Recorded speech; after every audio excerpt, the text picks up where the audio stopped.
मुलाकात नहीं हो पाएगी। आखिरी बार में जब भी हमारे देश में किसी भी अपराधी को फांसी की सज़ा सुनाई जाती है और तय हो जाती है, तो उसके 1-2 दिन पहले ही जेल के नियमानुसार उसकी अंतिम इच्छा पूछी जाती है और जेल प्रशासन हर संभव ये कोशिश करता है कि उसकी अंतिम इच्छा को पूरा किया जाए। लेकिन जब अपराधी जिसको फांसी दी गई है वो एक अजीबोगरीब इच्छा को बताए, अपनी अंतिम इच्छा को बताए, तो उस समय जेल प्रशासन भी चिंता में पड़ जाता है और गंभीर हो जाता है। सोचता है कि 2 दिन बाद इसको फांसी होनी है, इसकी मृत्यु होनी है और ये अजीबोगरीब इच्छा अपनी बता रहा है।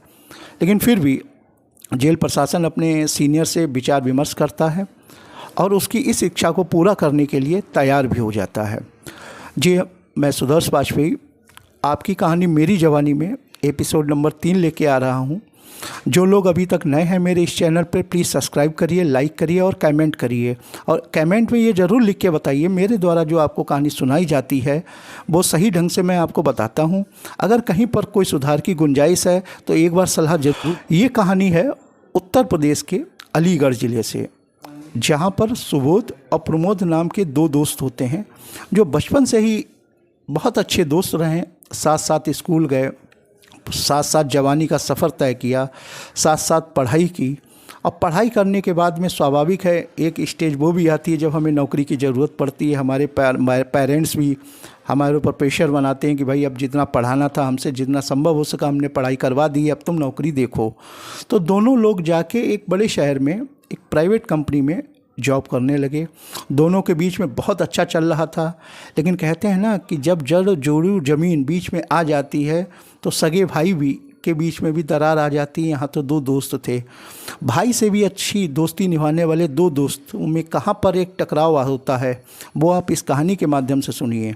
सुबोध और प्रमोद दोनों अच्छे से नौकरी कर रहे थे, लेकिन इसी टाइम पर कंपनी में ही कार्य करने वाली एक लड़की वंदना, जिसके लिए सुबोध आकर्षित हो जाता है और वंदना भी आकर्षित होती है।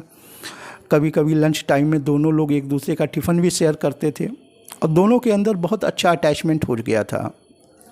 अब प्रमोद भी सुबोध से कहता है कि भाई मेरी भी दोस्ती वंदना से करवा दो, लेकिन प्रमोद ने इस चीज़ को मना किया, नहीं ये ठीक नहीं है, लड़की है, गर्लफ्रेंड है, इसको शेयर नहीं किया जा सकता है। ये बात प्रमोद को अच्छी नहीं लगी। अब एक दिन वंदना कहती है कि मैं तुम्हारे कमरे पर आऊँगी और तुम्हारे हाथ का बना हुआ खाना खाऊँगी। सुबोध भी तैयार हो जाता है, ठीक है मेरे कमरे पर आना, और वो आती भी है। लेकिन इसी टाइम पर जब सुबोध कुछ सामान लेने के लिए, सब्जी वगैरह लेने के लिए मार्केट में जाता है, प्रमोद आ जाता है। प्रमोद उसको अकेला पाकर उसके साथ में दुष्कर्म करता है, बलात्कार करता है और बाद में उसका गला दबाकर उसको मार देता है, उसको बेड पर ही लिटा देता है।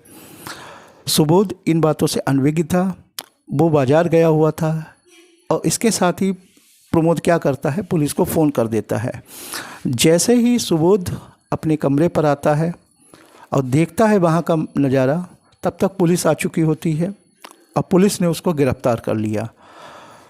सुबोध को समझ ही नहीं आता एकदम से अचानक क्या हो गया।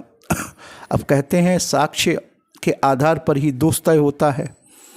फाइनली 1-2 दिन में उसकी पोस्टमार्टम रिपोर्ट भी आ गई, जिसमें ये तय हो गया कि लड़की के साथ में दुष्कर्म हुआ और उसको गला दबाकर मार दिया गया।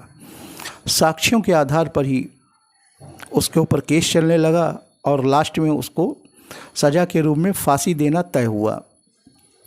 फांसी उसकी जब 2 दिन रह जाते हैं तब जेलर उससे पूछता है, भाई तुम्हारी अंतिम इच्छा क्या है? तब वो जेलर को कहता है कि मैं अपनी पत्नी के साथ में एक रात रहना चाहता हूँ या सोना चाहता हूँ। जैसा कि मैंने आपको शुरू में भी बताया कि उसकी ये बात सुनकर वहाँ जेल प्रशासन बहुत ही आश्चर्यचकित हो गया कि 2 दिन बाद जिसकी मृत्यु होनी है वो इस तरीके की बात कर रहा है। लेकिन खैर जेल प्रशासन ने उसकी इस बात को पूरा करने के लिए, अंतिम इच्छा को पूरा करने के लिए उसकी पत्नी तक ये सूचना भिजवाई। पत्नी भी तैयार हो गई कि जो पति 1 दिन बाद फांसी पर लटकने वाला है, चलो उसकी अंतिम इच्छा है उसको पूरा किया जाए। अब जो दिन तय हुआ उस दिन जेल प्रशासन ने भी उसको जेल कोठरी से निकाल के एक रूम में उसके लिए बेड वगैरह लगवाया। लेकिन जेल प्रशासन ने एक काम किया कि उसमें एक वॉइस रिकॉर्डर लगवा दिया, और जिसका सीधा कनेक्शन जेलर के ऑफिस से था, कि मतलब अगर दोनों के बीच में कोई बात हुई है तो उसको जेलर आराम से सुन सकते थे। जेलर ने सारी तैयारी कर ली, उसकी पत्नी भी आ गई, दोनों लोग अंदर चले गए। जेल प्रशासन पूरी तरह सतर्क था। दोनों के बीच में जो बातें शुरू हुई तो उसकी पत्नी सुबोध की पत्नी कहती है, जब तुम मुझे इतना चाहते थे, ऐसी क्या ज़रूरत पड़ी कि तुमने उस लड़की के साथ इतना गलत किया, उसको मार दिया। तब सुबोध रोने लगता है, कहता है कि मुझको उस दंड की सज़ा मिल रही है जो मैंने कभी किया ही नहीं। तब पत्नी कहती है, नहीं तो मुझे पूरी कहानी बताओ, आखिर हुआ क्या था। तब वो पूरी कहानी बताता है किस किस तरीके से क्या क्या हुआ। जब वो वापस आया तो उसको उसकी केवल डेड बॉडी ही मिली, उसको सोचने और समझने का कुछ मौका ही नहीं मिला। और मौके पे जो भी साक्ष्य मिले, प्रमाण मिले, वो उसके अगेंस्ट ही गए, जिसके आधार पर अदालत ने उसको दोषी करार दिया, जबकि असली दोषी प्रमोद है। ये सारी जो दोनों पति पत्नी के बीच में ये जो बातें चल रही थी, उसकी पत्नी भी रोने लगी। लेकिन इसका असर हुआ जेल प्रशासन पर। जेल प्रशासन भी उसकी बातों को सुन के बहुत ही भावुक हो गया।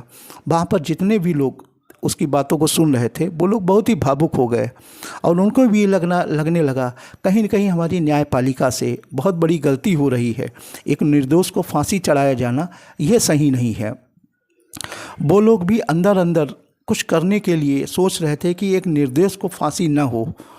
समय पूरा हो गया, क्योंकि जेल में एक नियम होता है कि कोई भी कैदी से मिलने जाता है उसको एक निश्चित समय दिया जाता है। क्योंकि वो फांसी पाया हुआ कैदी था तो उसको कुछ अतिरिक्त समय उसकी पत्नी को दिया गया। पत्नी निकल आई बाहर, लेकिन फिर जाती, कहती अब तो तुम्हारी फांसी ही होनी है, दोबारा मुलाकात नहीं हो पाएगी, आखिरी बार मैं तुम्हें देख रही हूँ, क्यों ना 2-4 मिनट और मैं तुम्हारे साथ बैठ लूँ। पति कहता ठीक है। पत्नी जेलर से फिर से अनुमति लेती है। जेलर तैयार हो जाते हैं, उसको कुछ देर का समय और देते हैं कि ठीक है तुम अपने पति के साथ कुछ समय व्यतीत कर लो। ये सारा किस्सा हो जाने के बाद में जब उसको अगले दिन फांसी होनी थी, उसके पहले ही जेल प्रशासन उसके वॉइस रिकॉर्डर को लेके अपने सीनियर्स के साथ में सामाजिक कार्यकर्ताओं के बीच में पहुंचते हैं, और पूरा ये जो दोनों पति पत्नी के बीच में कन्वर्सेशन हुआ, जो बातचीत हुई, वो रखते हैं। तो सबको ये महसूस हुआ कि नहीं, ये गलत हो रहा है, एक निर्दोष को सज़ा नहीं होनी चाहिए।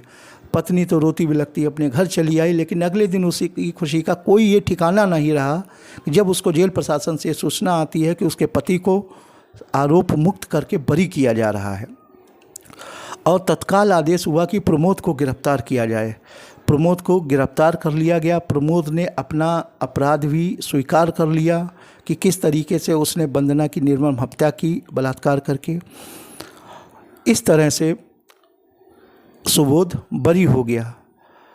ये कहानी सुनाने में आपको जितना महसूस हो रही है कि दुखद है, जिसके ऊपर बीता होगा, आप ये कल्पना करिए कि उस परिवार के ऊपर क्या बीती होगी।